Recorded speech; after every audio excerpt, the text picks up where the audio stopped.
There are 4,315,275,402 Alabama football podcasts on the internet. And now you get to ignore every single one. This is the Houndstooth Podcast. Real talk from real fans. We gump to a standard around here. Recapping the Alabama Crimson Tide and college football from around the SEC and across the nation. This is the Houndstooth Podcast. And here are your hosts, Bill Sylvie, Jessica Brand, John Henry, and Bo Ganora.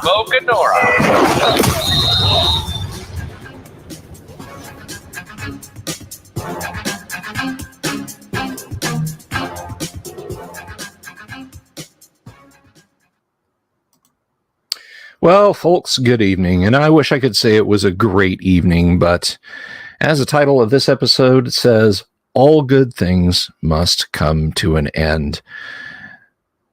This past weekend in Neyland Stadium in the state of Tennessee, the Alabama Crimson Tide were bested 49-52 by the Volunteers of Tennessee.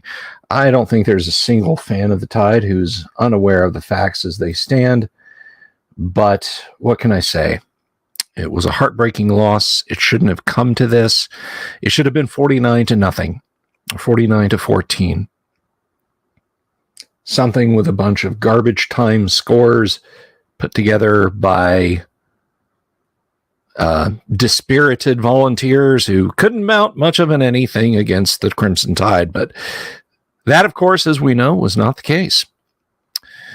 And the net result was that our beloved Crimson Tide got shellacked.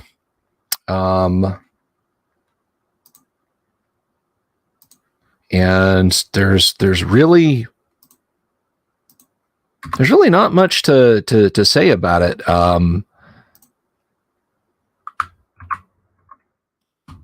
Making sure that I'm getting everything lined up as I need it.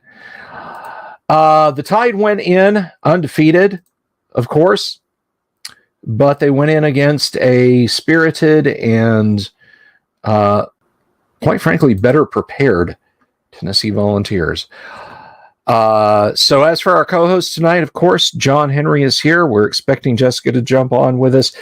Bo Ganora is out on special assignment right now. So thank you, John, for not making me suffer by myself. I'll make you suffer in other ways. Don't worry. I have no doubt. They don't call him the best color commentary, sarcastic man in the business for no reason, folks. So anyway, now we're going to get to this in a little bit. But I'm just going to say, on paper, we beat Tennessee in every column except for the score. We mounted a spirited comeback because we were getting shellacked in the first half of the game. But folks, I don't believe in moral victories. I don't believe in good tries. To paraphrase George C. Scott in his portrayal as Patton, I wouldn't give a hoot in hell for a man who lost and laughed. And that's kind of where I'm at here. So my impressions of the game, heartbreaking, and it never should have come to it. It absolutely, positively never should have come to it.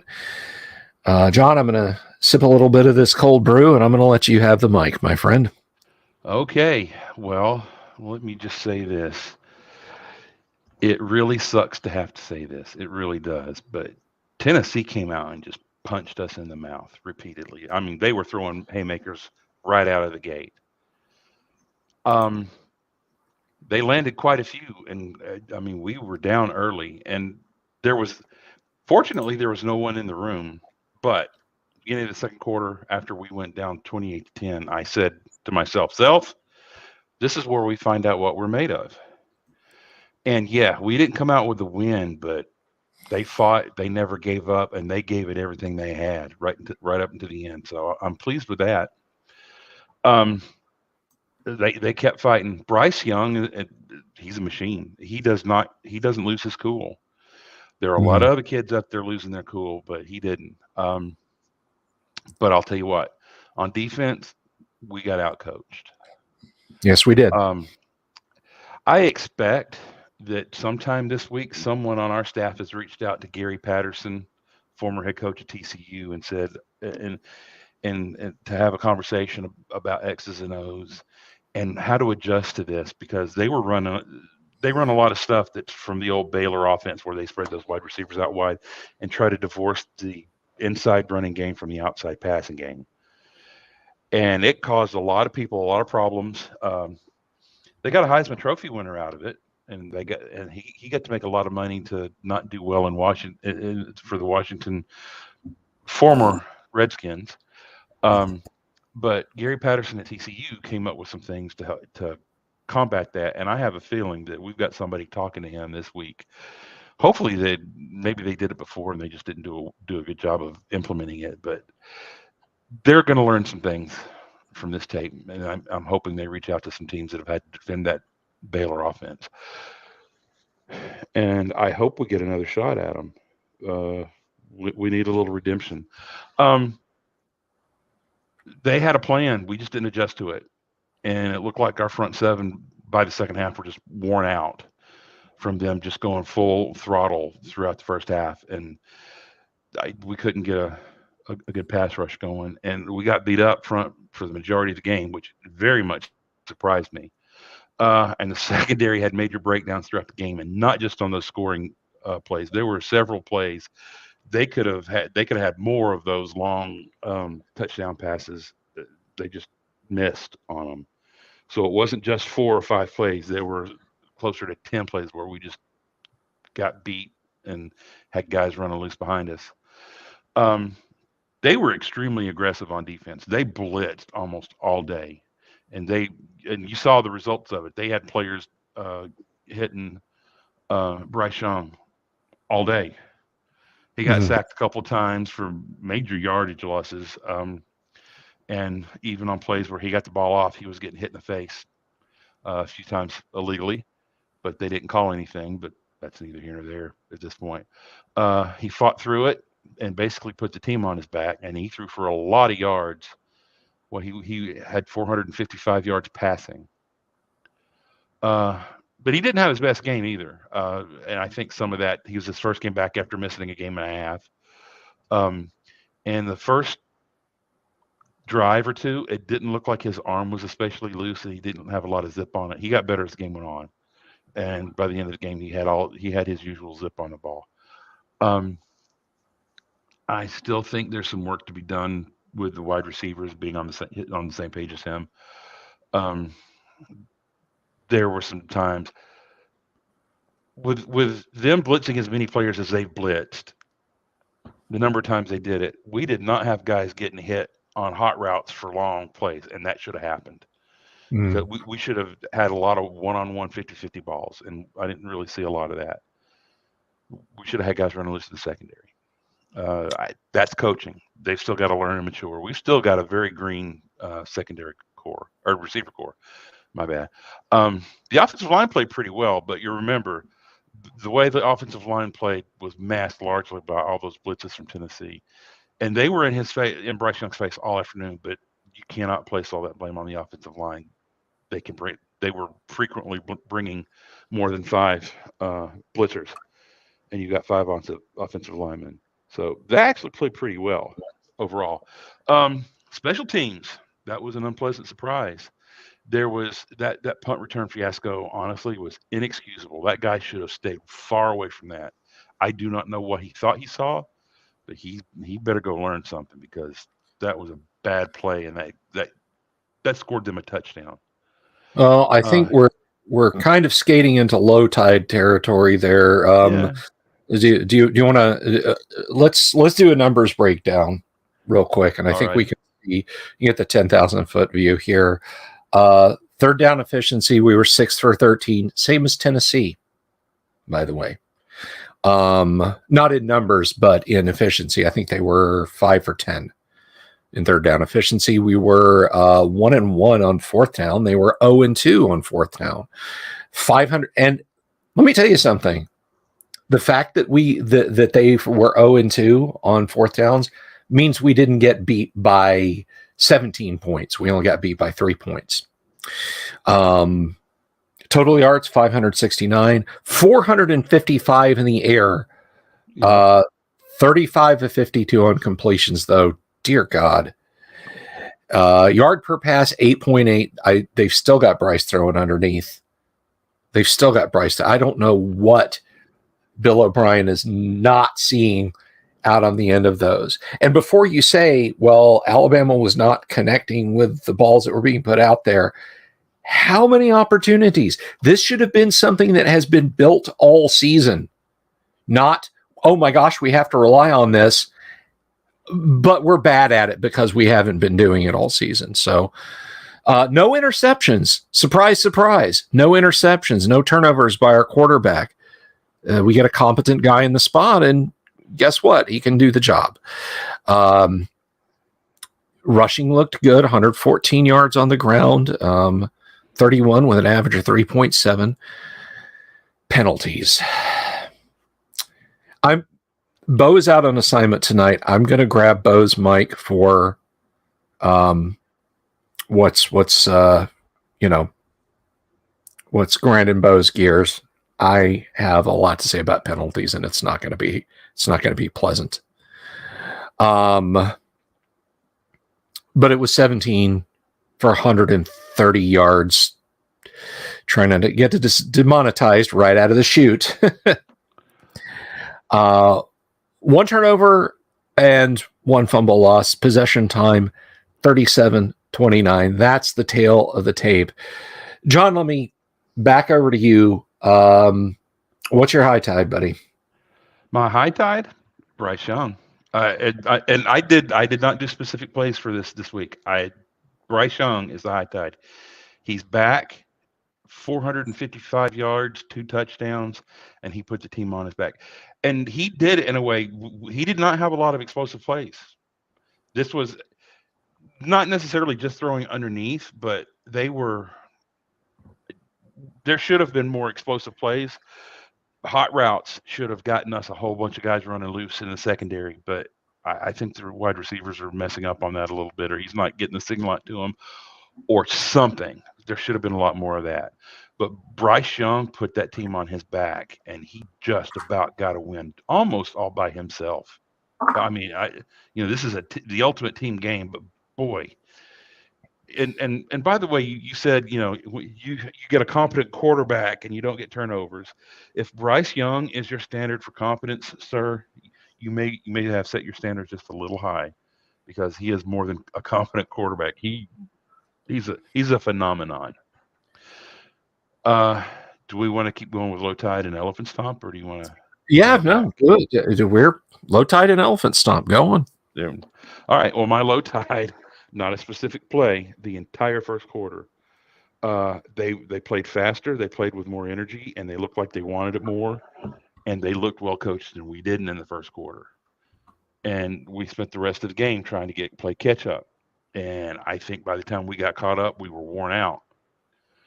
That first quarter cost us the game, in my opinion. My elephant stomp, especially defensively, we played the worst game I've seen since maybe Ole Miss in 2020. We were roasted in the secondary. We couldn't get to the quarterback, and their defense was in our backfield more than our running backs. We made some of the dumbest mistakes I've seen all year by any teams. We had terrible play out of special teams. And still, we were a missed field goal away from winning that game. Just think about that. All the things that went wrong, and there were a lot of them. The penalties, and some of them we even committed. I mean, we made some dumb, just boneheaded decisions, bad penalties, all of that, everything that went wrong. And we had a chance right there with 15 seconds to go to kick a field goal and win it. That's how hard they fought to get back. So that's my elephant stomp. We're closer than you think. High tide for me is high tide for me was seeing Bryce perform like that, not just on the road, because everybody knows that's his Achilles heel. That's where his mama held him when he was dipped in the sticks, was his ability to play on the road. And we saw it all last year, and we saw it in the first half of this year. He was born again strong when he came out and played like he was able to play in a notoriously hostile stadium. All right. That is a tough place to win. That is no cakewalk. I mean, anybody who's new to the fandom of the Alabama Crimson Tide in the last 2 decades, you know, I mean, we've got a lot of people, and I get it, in their early 20s, you know, they were born at the turn of the century. So to you, Nick Saban that's all you know as an Alabama football fan. So you might not have paid attention to the number of times we've had to go into Neyland Stadium and nearly lose. Rocky Block. Am I right? That's just one off the top of my head. Bryce Young is the high tide of this game. For me, for Alabama players, Bryce Young is the MVP. Without Bryce Young, and I'm sorry, I apologize for what I'm about to say. I know I've sounded like I'm down on Jalen Milroe. Jalen Milroe may well be the captain of this football team next season. You put Jalen Milroe in there, add another couple touchdowns to that 52 and take maybe 30 points off our score. That's just the reality based on what I've seen. So yeah, Bryce Young, high tide. Low tide, everything else.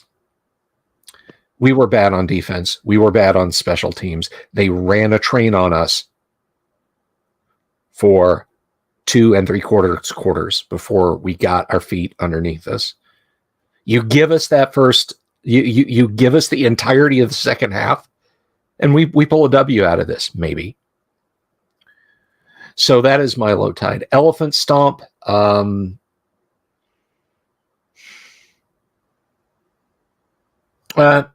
just gonna have to say Elephant Stomp is Bryce's ability to lead the team. I can't pick anything out of it. I put it on radio after a while because I couldn't stand listening to Gary Danielson. He was cacklingly happy that Alabama lost. Danielson has had it in for this Alabama team since the day he got the SEC blue and yellow badge. You know it, John. I know it, and our audience knows it. So I went to radio. So I was listening to radio because the pictures were so much better. So Bryce is my elephant stomp. Bryce is my high tide. Everything in between is my low tide. Will Reichard, you have a lot to answer for, young man. A 36-yard chip shot that would have won us the game. It shouldn't have come to you. It shouldn't have come to you. But seriously, you can kick kicks like that in your sleep. If somebody went to your dorm right now, assuming you're asleep, walked you out on the field without waking you up completely and teed the ball, you could kick it 99 yards straight down the uprights. You know you could. Not to put a damper on your rant, but that was a 50-yard field goal that he missed. 50 yards. Sorry, I was looking at the wrong stat. Same thing. Same thing. Anyway. That's my high tide, low tide elephant stomp. And we looked at the numbers. By the way, I just want to say we had Ryan from Bama Rewind on last week, and wasn't that a lot of fun? Yeah, I really enjoyed having him and bringing him in on the buy or sell segment. That was fun. Yeah. And he's almost my age. We could reminisce about some of the old days. Right on. So yeah, we had Ryan on last week, and that was tons of fun. So there's your numbers. there's your high tide, low tide, elephant stomp. And so we slink into halftime, nicked up and injured spiritually. I'm fine physically. So let's talk about last week's halftime was the last Tennessee starting quarterback to beat Alabama. And if I am correct, it was Eric Ainge. Nobody got that last week. That's who it was. That was Eric Ainge. And no, I don't count this game. Don't at me with that. So this week's trivia question pertaining to this week's game coming up. When was the last time, prior to this season, of course, that a top 10 ranked Alabama faced a top 10 ranked Mississippi State? So when was that? That's your trivia question tonight, fans. If you get it, you can stick it in the live chat. If you're watching this stream after the fact, you can put it in the comments, and the person that gets it, of course, gets the shout out.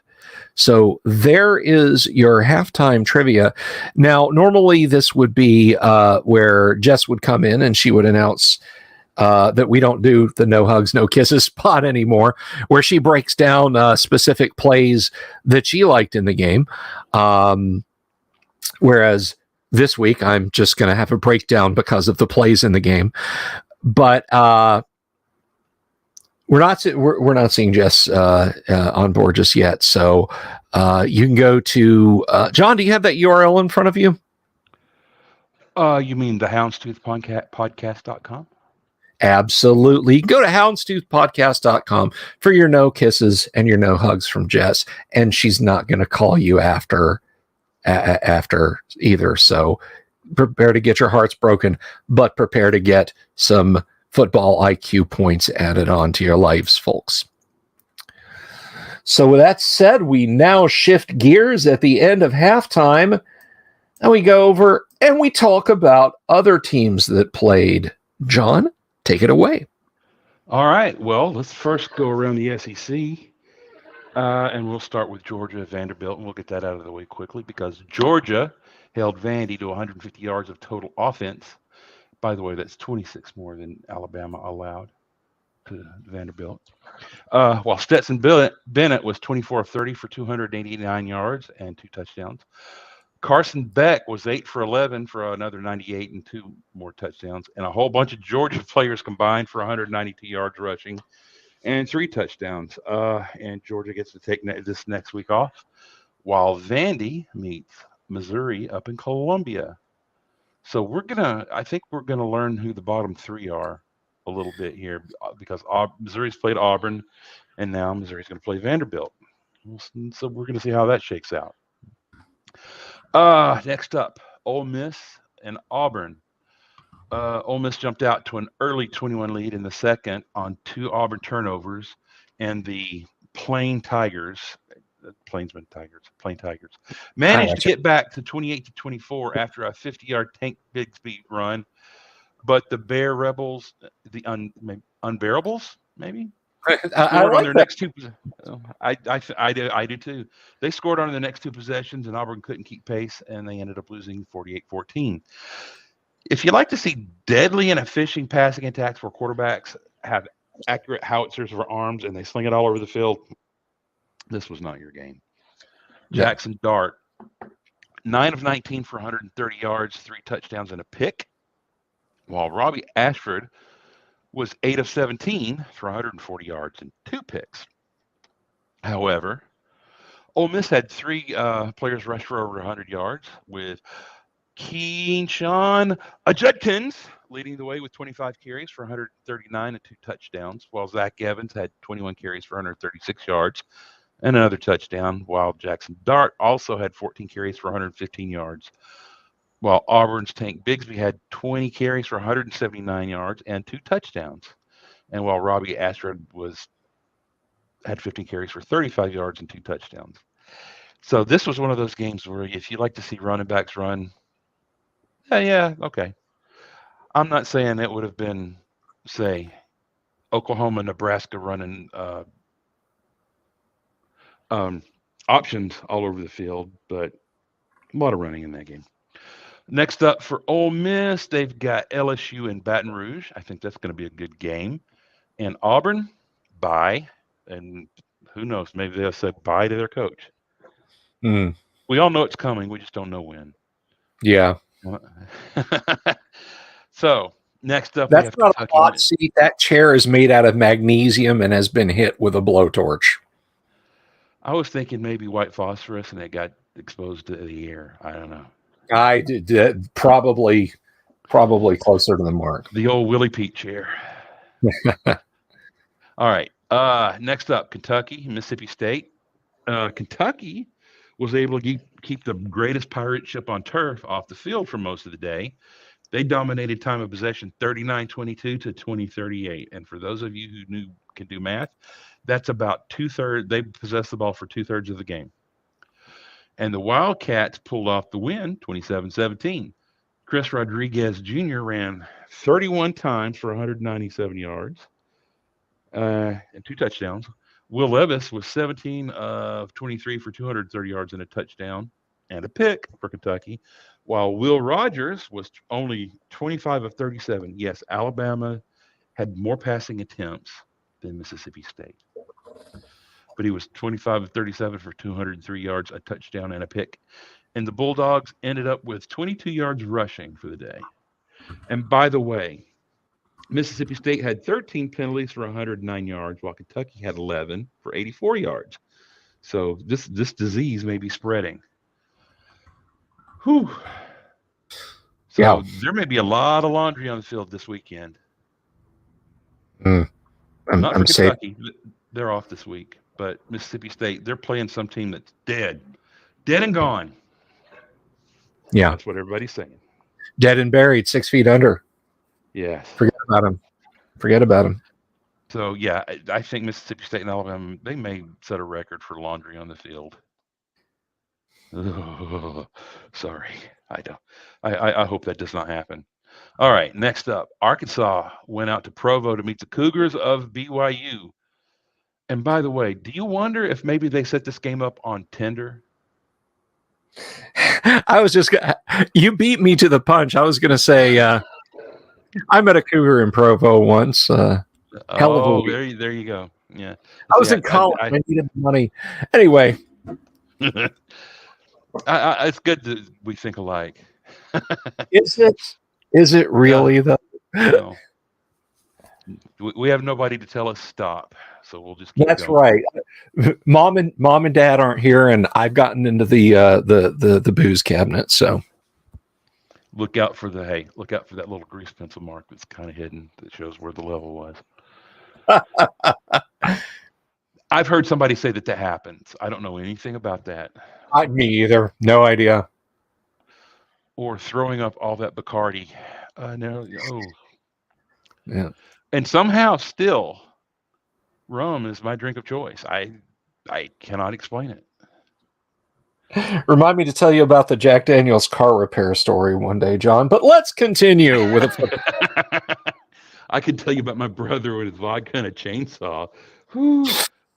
He was almost he came about 1.5 inches from castrating himself. Oh boy. This is the quality football content that you come to this live stream. High quality. Let me back this thing up. Arkansas went out to Provo to meet BYU, and they won 52-35. Now, BYU led for most of the half, but a fumble and interception on consecutive series late in the first half led to 2 Razorback touchdowns, and they took a 31-21 lead at the half. And the Bacon Bits, yes, they got downgraded after the last few weeks, pulled away in the second half to win 52-35. KJ Jefferson was 29 of 40 for 367 yards and 5 TDs. And by the way, I've got new glasses, and I didn't put a space between 5 and TDs, and it looks like he has STDs. Sorry. I apologize, sir. I am not making any aspersions. I'm just getting used to my new glasses.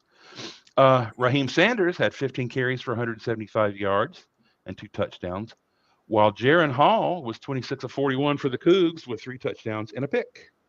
And by the way, Arkansas had 7 penalties for 98 yards. And they have this next week to see if they can remedy that because they are up against bye this week. Mm. BYU, I don't care who they play next week. All right. LSU and Florida. The team swapped touchdowns early on until LSU muffed a punt that Florida recovered on the 13, and then Florida scored 5 plays later to take a 21-14 lead. But LSU would score in their next 2 possessions and take a 28-21 lead into halftime. And they extended their lead to 35-21, and they held on to take a 45-35 win. Jaden Daniels was 23 of 32 for 349 yards and 3 touchdowns, and ran for another 44 yards and 3 touchdowns. So that's 6 touchdowns, 3 passing and 3 running. Mr. Anthony Richardson, you remember that game, the week 1 All-American, was 15 of 25 for 185 yards and a touchdown, and he rushed for another 109 and a touchdown. Seems like there are a lot of quarterbacks in the league these days that make up most of their team's offense. Danny Cannell told me that means that your team's falling apart and you're all a bunch of hypocrites. I see. If Danny Cannell said it, then okay. Ole Miss is at home. LSU has Ole Miss at home this next week. Sorry, this is how I ignore Danny Cannell. And Florida is off this week because Danny Cannell. Yeah.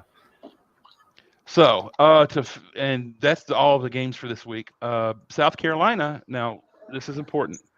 A garter snake was found on a flight from Tampa to Newark earlier this week. I think it was on Monday.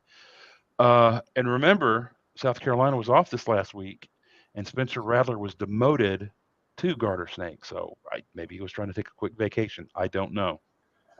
But this week, South Carolina has got Texas A&M at home. And speaking of Texas A&M, they spent the last week with yell practice. And at this particular yell practice, they made insensitive jokes about Manti Te'o's ex-girlfriend because, imaginary opponent. Right. Missouri, I got nothing to say about them. They take on Vandy at home this week. Tennessee, nothing really to say that hasn't already been said except for this. Have you ever noticed that the whole state of Tennessee actually looks like a trailer? Just look at the shape of the state. It's a trailer. It does. It is a trailer that has been parked just to the north of beautiful southern states. And honestly, I don't know why we tolerate it. I don't know. Anyway, they have UT Martin at home this week. And that's all I have to say about that. Next up, we're going to go over the remainder of the top 10 for the last week. Of course, number 1 was Georgia. Number 2 was Alabama. Number 3, Ohio State. And they were off this week. But let me ask you something about Ohio State. All right. How many teams have they played so far this year that have a winning record? None. That would be incorrect. Well, I'm sorry. Go ahead and spell me. I was about to go off on an editorial rant, but go ahead. No. It's not none. It's not none, folks. I'm not that dumb. 1, Toledo. The Rockets are 5-2. No other team on their schedule so far this year has a record above 500, and most of them are, at least half of them are below. I think there's 2 teams at 3-3 on there. And that's how bad their schedule has been this year so far. What pisses me off the most about that is Ohio State almost absolutely is seeded. I can almost guarantee they're seeded. Alabama's about to go through probably the toughest schedule back half of the season that any team in the country could pray to never get. Almost all conference.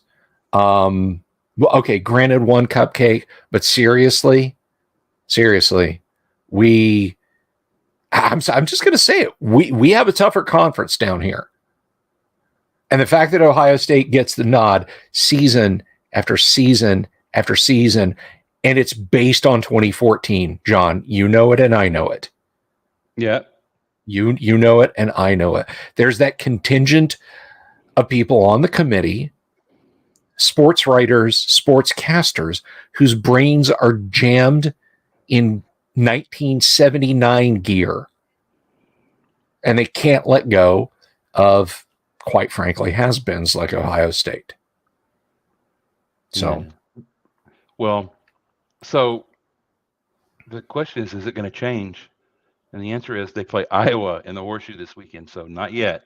They've got another week of lame until they have Penn State, and then we'll learn a little bit of something about them. Little bit. So let's go and see if there are any teams that played. Number 4, Clemson. So they had Florida State, and Florida State kept up with Clemson for most of the first half. But a strip sack helped set up a touchdown that got Clemson up 24-14 at halftime. And they were up 34-14 late in the game, but Florida State scored 2 fourth-quarter touchdowns to get within 6. But with 2:17 left, they tried an onside kick and couldn't get it, and so Clemson was able to close them out 34-28. I believe a certain comedian who's a fan of the Alabama Crimson Tide has a catchphrase for just such an occasion. It's I believe struggle win. Oh, that comedian. Yeah, that's I mean, shouldn't have been a struggle win. It should not. But yeah, I mean they let them score. What, they were up, what were they, 34-14 in the fourth quarter, and they still had a chance to get an onside kick to take the lead. Ulalele was 15 of 23 for 203 yards and 3 touchdowns, along with another 26 yards and a touchdown on the ground. But Florida State outgained Clemson 460 to 370. So Clemson does not scare me. Their defense isn't what it used to be, and their offense is just, it's just not. You know what I mean? It is not dynamic. They are, I keep saying they're stuck in this, they're stuck in that, but really, I've been saying it all season, John, and I'm not wrong. Clemson is stuck in 2017. Which seems like a very recent time, but it's 5 years ago. And as fast as college football is evolving right now, that's like saying you're running plays from 1981. Am I wrong? No. Clemson has a very two-dimensional outlook, and it is largely because of Dabo Swinney.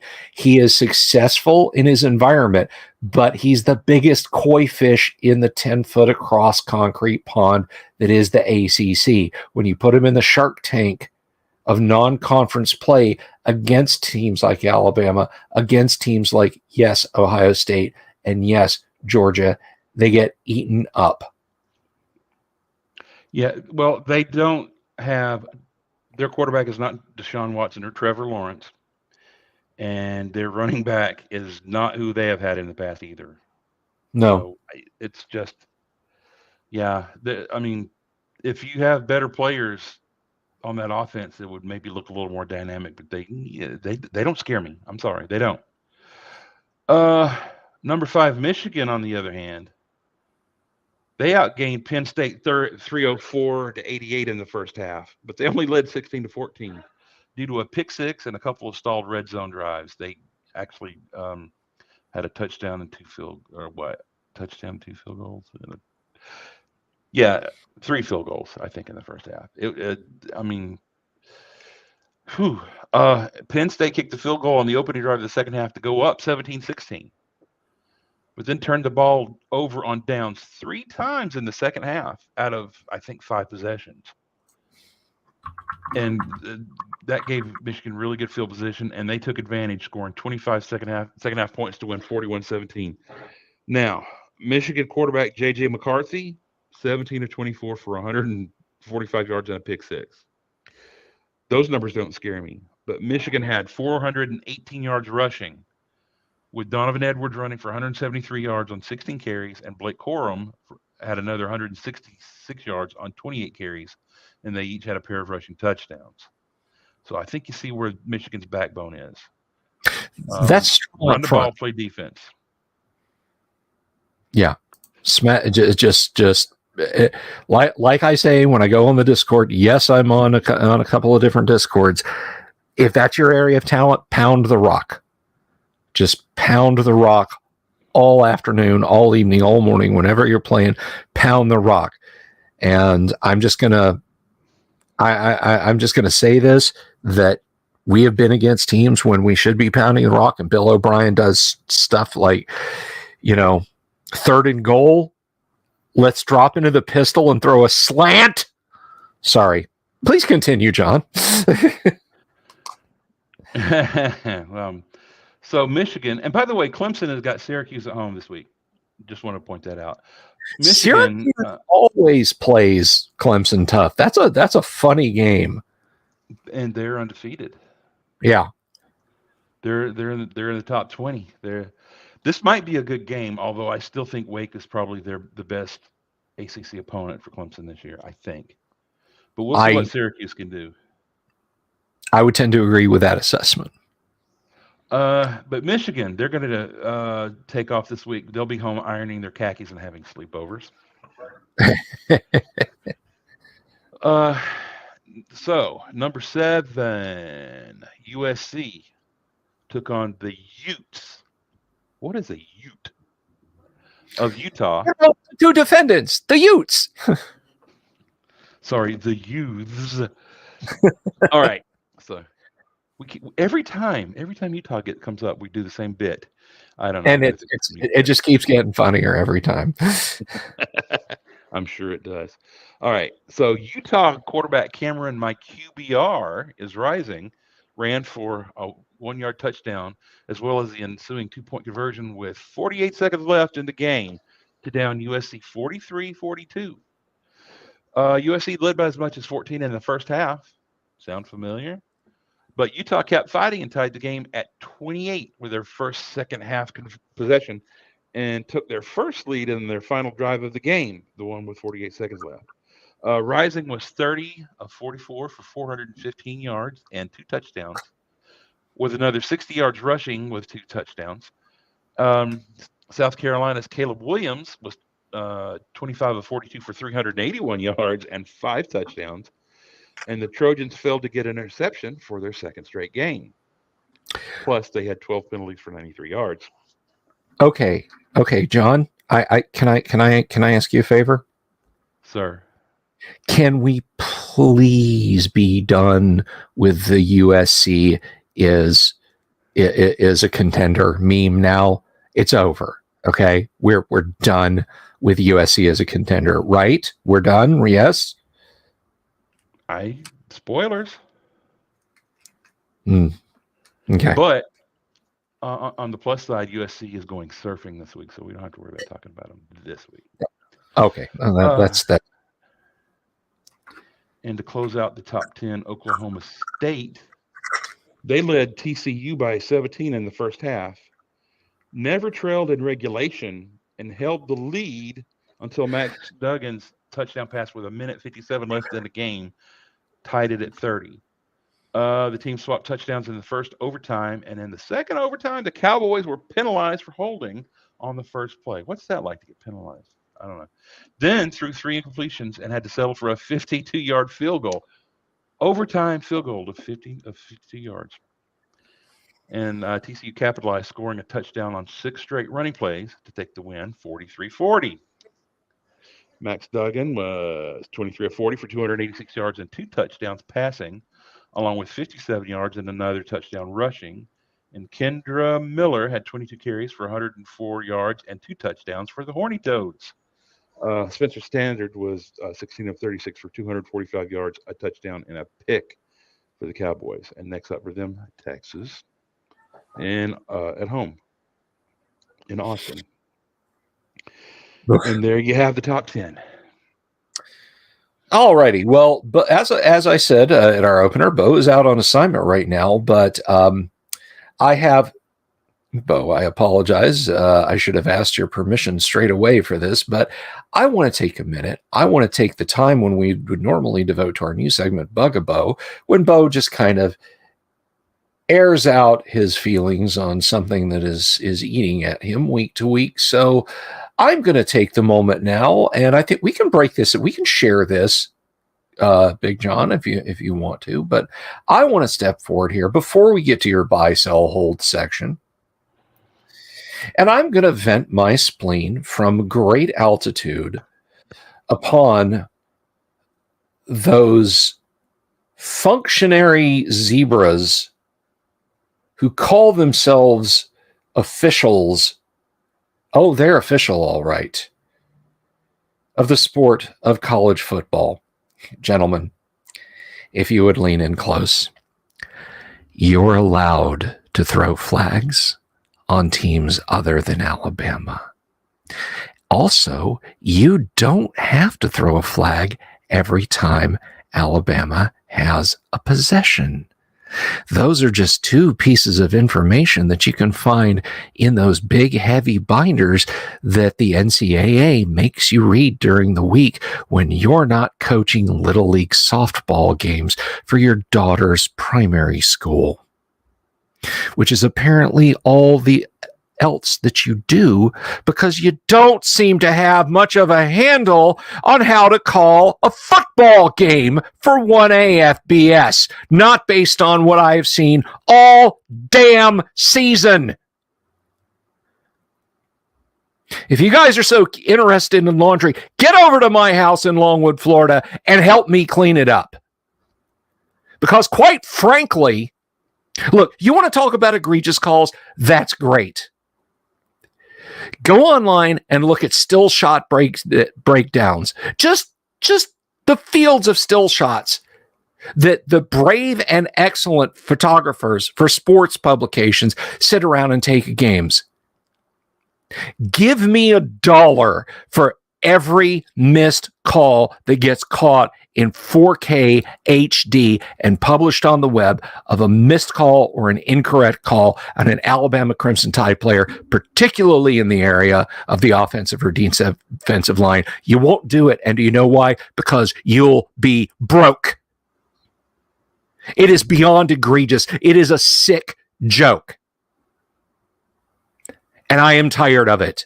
I am tired of having my games ruined week in and week out by watching the Crimson Tide play 15-11. And you can say, you have to coach for that. You guys have to be careful. They have to coach for it.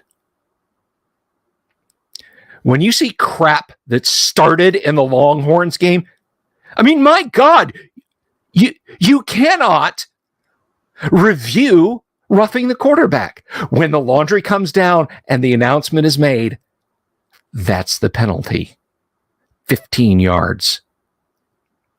I have seen more perfidy. This goes beyond shenanigans.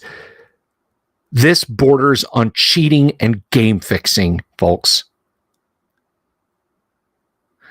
That bothers me. That really bothers me because it shows that there's a narrative whirling away in the background somewhere. John? Wow. Okay. I kind of feel like you remember that Memorex commercial with the guy sitting in the chair? The one like slowly getting blasted backwards by Ride of de Valkyr. Yeah. Yeah. That's sort of how that felt. So well done, you. Am I wrong? Am I completely wrong? They were bad.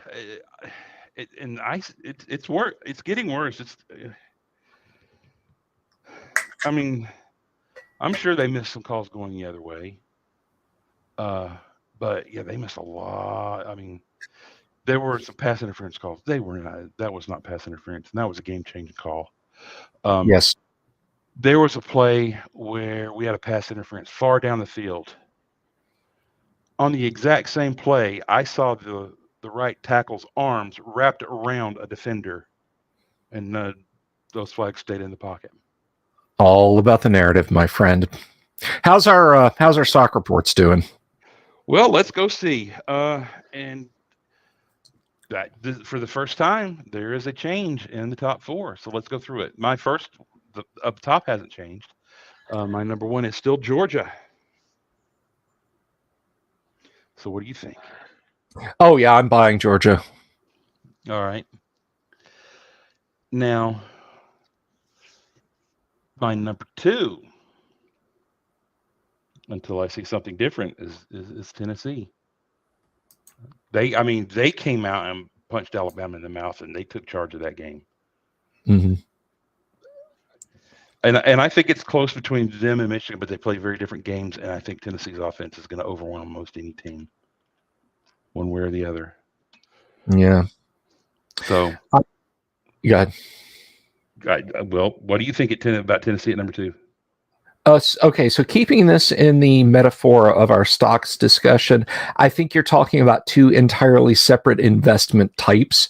We're talking about like long commodity investments when we're talking about Tennessee. Michigan is like something completely different. I don't put Michigan. I wouldn't if you put Michigan in number two. I would not buy it at all. Tennessee is number two. Yes. Tennessee seems to be a safe buy. I'm buying them at number two. All right. Well, my number three is Michigan. I don't know. I think they slipped a little bit. I'm a slight sell on Michigan based on their performance this past weekend. I hate to be wish-washy, but I'm a slight sell on Michigan based on that. Even though they blew out Penn State? I mean, was it that much of a blowout, though? Really? It was a dominating performance. You're Penn trying State to was in the game just because they had to settle for a couple field goals and they had a pick six. Okay. You've pushed me over a little bit. You browbeat me into it as well. I should be. I'm a slight buy on Michigan at 3. All right, and the reason I say this is I've kept Michigan at number 3 all year. They haven't moved, and the reason they haven't moved, and I have not put Ohio State above them, is we saw this Michigan team go and just bully Ohio State all over the field last year. And I see the same kind of team that's going to bully Ohio State all over the team again this year. I don't think Ohio State can physically keep up. Yeah, and I mean, taking that into consideration, yeah, I mean that's why I would stay as a sharp buy, or rather as a slight buy on Michigan. Just I want to have lots in my pocket when they split after they beat the crap out of Ohio State. So thank you for reminding me of that. Yeah. So and not to. Well, that was a smooth transition. Number 4, Ohio State. Go. Ohio State ain't played nobody, Paul. So this is tough because I appreciate your placing Ohio State at number 4. I do appreciate your placing Ohio State at 4. But I don't know that they hold on to it, and I don't know that they're a good buy at number 4 because of the weakness of their schedule. They're not going to get challenged, and they're not going to get outed until just before, against Michigan State. So I'm holding on Ohio State at number 4. But Ohio State, don't plan any more manufacturing. Don't hire any new staff. You're not staying there. Okay. You're going to have to move those facilities out. Michigan is probably going to clean your clocks, and you're then going to go to a cell, and you guys are going to end up having to offshore a bunch of your manufacturing. So that's where I'm at on Ohio State. Sorry. All right. Well, good. That's my new top 4. And this is where we always started getting a little weird. But my number 5, some people may think it's controversial, but I put Alabama at number 5. I'll buy Alabama at number 5. Nick Saban adjusts. He adjusts to markets. He adjusts to trends. If Nick Saban didn't and he was still playing the same football from 2011, this would be a consistent 9-3 team, and Nick Saban might not be the coach of it anymore. Nick will adjust to this. Number 5, looking to reclaiming it. It's dicey this late in the year. If we were gonna do this, I really wish it had been against not A&M, but against the Longhorns. Okay, this late in the year, it's a little tight to start hoping for somebody's got to lose and somebody else has got to win, and then we can get back in. But yeah, go ahead. We've done this as late as the Iron Bowl and still won a championship. So this is October's fine for me. Okay. So that boosts my confidence a little bit. Thank you for the little mental break there, not breakdown, John. So yeah, I'll buy Alabama at number 5 on the outside looking in, because we're gonna sink the Mississippi mud flat river pirate gambling boat guys. And I think the only real challenge in front of us is Ole Miss. So, all right, I have more to say about Alabama when we get to the end and we talk about Mississippi State, but we'll keep on here. And my number 6 is Clemson. I've got them. I mean, they're playing solidly. But not spectacularly. I can't put them higher than number 6. No, and I would even be after FSU a slight sell. Okay, that was not garbage time that FSU put up. FSU played a spirited football game against the perennial 2017 football team that is the Clemson Tigers. So, do you want to rename them the Groundhog Day Tigers? I like that. Yes, the Groundhog Days. Maybe? Yeah, the Clemson Groundhog Days. Fair enough. I'll make a note. Thank you. As soon as I get my keyboard back. All right. So my number 7 is Ole Miss. I mean, I'm still keen on Ole Miss under Joey Freshwater. You know, I like the kid. I know he doesn't have the recruiting power that a Nick Saban or even a Kirby Smart does, but I like him on a personal level a lot better than I do Kirby Smart. So I'm a buy at 7 for Ole Miss.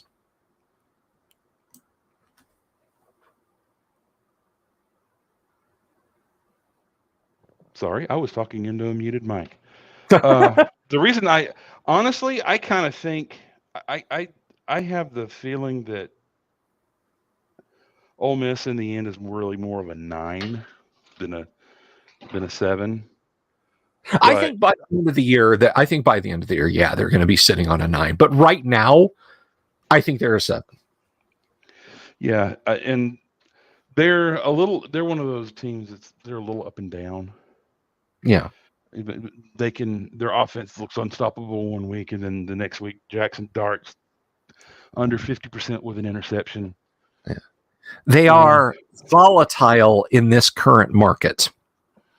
Thank you. Yes, volatility is the watchword for Ole Miss. My number 8, and actually my number from here on in, it's going to be all new teams. My number 8 is TCU. I'm going to hold TCU at number 8 because I have no roadmaps for these locations. You're hitting me with some brand new stuff. Your IQ is higher than me when it comes to TCU rather. So I'm a hold on TCU, but now I have homework to do. so you've done both a good and a bamboozle on me. So we'll see one more time, Bill, TCU, and how they do this coming week. The Horny Toads. So yeah, for me, the Pac-12 this year was a three-team race. You had Baylor, you have TCU, and you have Oklahoma State. And I thought Baylor may be the best at the beginning of the year. Baylor slipped a little and lost a couple of games. Then I thought it Yeah. was Oklahoma State, but TCU seems to be the team that's going to take over here and be the Big 12 champ. I can't put them higher. I can't put them much higher, but I think they're up there, and I think they're a top 10 team. My number 9 is also brand new, and a team honestly I hadn't thought about until the last 2 weeks, and that's UCLA. Now they may go make me look like a fool this weekend. You never know. I'm not buying UCLA in the top 10, John. I'm sorry. I think that's a bad call, buddy. It's a bad call. I mean, they're a penny stock. Okay, they're performing great. They look good. They got 30,000 shares of the market. Who are they playing, brother? Who are they playing? Who they're beating? Are they coming into any conferences and winning out of conference stuff against solid contenders? Have they taken a punch in the mouth? I don't. I'm sorry. I'm not. I'm selling them. I'm selling UCLA. I can see that.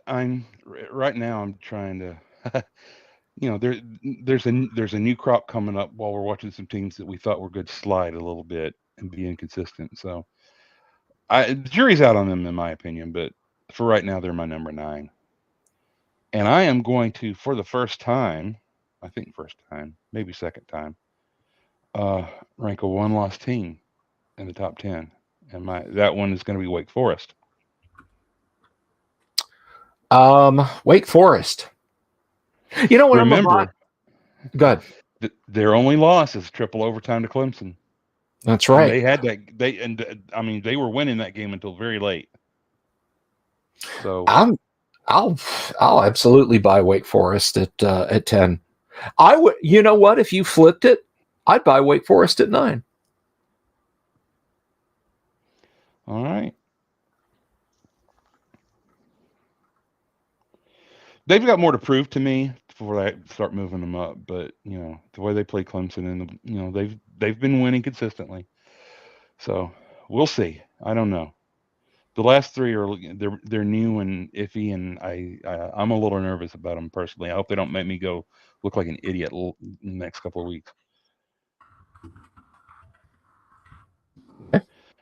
There we have it. Well, alrighty then. So there's your stock picks, folks. You know where to invest your money, your football IQ, because John Henry has said it. I've backed it up. What more do you need? Nothing. That's what. So we're going in, of course, this week. We're going in against Mississippi State. When I watched football when I was a kid, I watched it primarily with my father and an uncle of mine. And when Alabama or whatever team we were watching would lose a game, or the team we were fixing to play, had lost a game, particularly when they lost a game, I, being younger, would say, aha, we got these guys. And usually my dad would say, no, these guys are dangerous. Well, they lost last week. Exactly. But as I've grown up, I've come to understand that a team, particularly an elite team, and I still believe Alabama is elite, an elite team that comes in off of a loss is the most dangerous damn thing you can face. My feeling on Mississippi State. Now, I want to temper this by saying Mississippi State always gets us at a weird time of the year. We're tired. We might be a little nicked up, particularly if they get us at home. Which is this a home game or an away game? Yeah, this is a home game, so the Cowbells should be at a minimum. Oh, Lord, no. Then, good God, we're going to massacre them. I'm sorry for what's about to happen to you, Mississippi State. I am going to say 35-14, Alabama. I think we go out there and we just play workmanlike football. at this point, show as little of the playbook as we can, and we just beat them up and down the field. Just on all the basics, we just hit all the fundamentals, and we don't give any quarter, any touch, any scores that Mississippi State gets will be because of errors on our part, and they will be later in the game. So I'm saying 35 or 42-14. You might be prescient here. So we're looking at a quarterback with a lot more experience. Let's see, 2020 we beat them 41-0, and last year we beat them 49-9. We've been able to keep a lid on that offense, and everybody's talking about how dangerous this offense is. It's a passing offense like Tennessee's is. Yeah, the similarity is they are both passing offense, but that's pretty much where the similarity ends. Mississippi State is a ball control passing offense. They love to throw those underneath routes and crossing routes and let the receivers make plays. They're not throwing a whole lot of four verticals or anything like that at us. It's in their arsenal, but they don't use it a whole lot because most likely we're going to be playing cover 2, cover 3 all night and keeping a lid on everything. So this is going to be one of those throw underneath, break on the ball, make a tackle short of the sticks.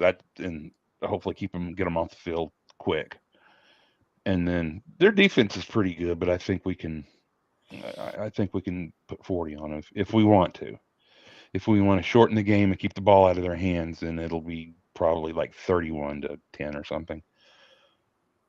If we want to go all out, we could drop 50 on them if we want to bad enough. But I think Coach Saban likes to pirate enough that he probably wouldn't do that. Yeah, I think there's enough coaching respect there, and that's one of the things that drives me up the wall. Criticisms level about Alabama and this, that, and the other. Nick Saban is friends with almost all of the guys that he goes out there and kicks the asses of, right? So there's at least mutual respect. There is at least mutual respect, and I think that's been true for in college football. I think it's been true for decades and decades because these are guys that golf with each other on Saturday or on Sunday rather, right? They do tournaments in the off season, yes. Yeah. So I don't, I don't particularly expect a nose blooding, but maybe after Tennessee, the boys are feeling a little froggy. Maybe they want to punch somebody in the mouth, and unfortunately, Mississippi State, that might be you guys.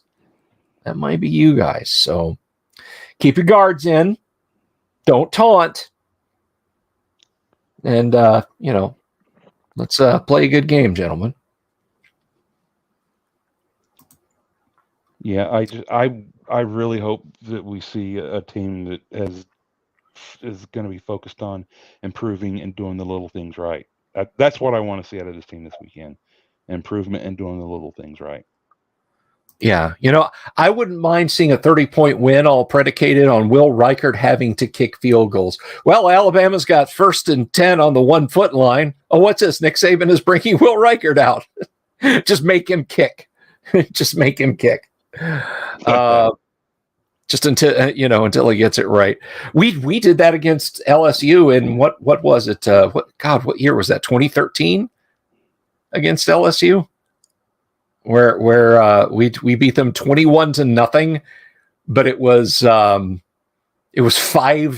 5 hit field goals out of 8 attempts and 1 touchdown with a missed extra point. Oh, that was the championship game 2011. Well, I guess the 2012. 2011/2012 championship. Yeah, that was fun. It was a mauling, folks. A mauling. It was a mauling. Here comes that man again. I love listening to that game again and watching listening to Musburger's call on it. The one-man scoring gang. He's back out there, folks. That was fun, but no, I don't predict Nick will engage in that unless absolutely had to. But in the overall, I'm confident in Alabama against this coming game. Down the line is not part of process thinking. Process thinking says focus on the next game. We have a game to play in 3 days. Focus on that. Don't worry about, oh, what about Ole Miss? Oh, what about Auburn? Oh, what about Austin P? The focus is on this next game. So that's where I'm at. At this time last year, when we did not win against Texas A&M under remarkably similar circumstances, I might add, I kind of went in a mental free fall. I said, you know what?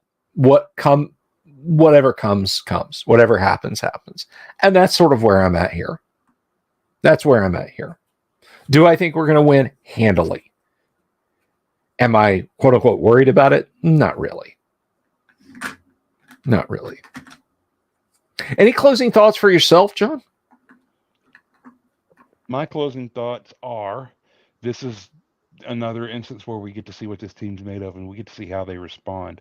I want to see how they respond to that game last week. I expect to see play a lot more crisp. I expect to see fewer penalties. I expect to see people playing their assignment and doing the little things right. I don't care if they blow them out or not. That's what I want to see. I want just improvement and a cleaner brand of football.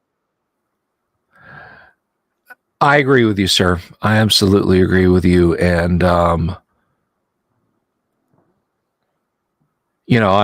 feel like this will be a good, learning experience, for lack of a better term. I think it'll be a good learning experience for us. So, with that said, folks, tune your TVs in and watch some football, kick back and enjoy, and roll Tide.